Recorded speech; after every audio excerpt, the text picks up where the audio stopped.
جزر المالديف دولة عجيبة تتكون من تقريبا 1200 جزيرة، تعتبر جنة في المحيط الهندي، يقصدها الباحثين عن الاسترخاء والراحة وعاشقي رياضة الغوص.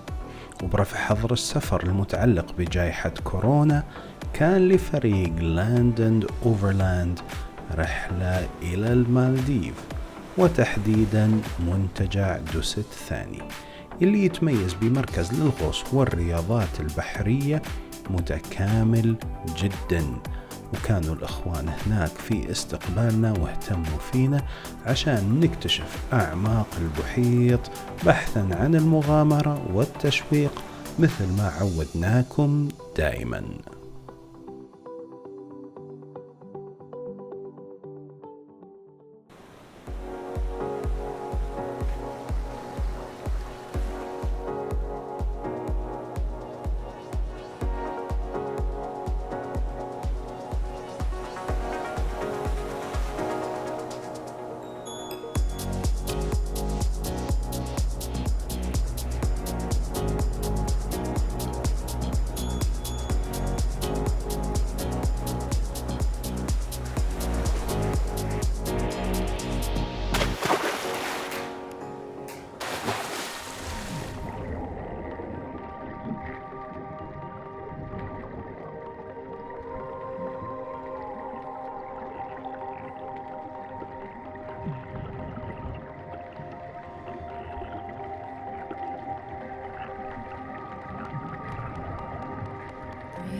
Strong devotion, good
the sky.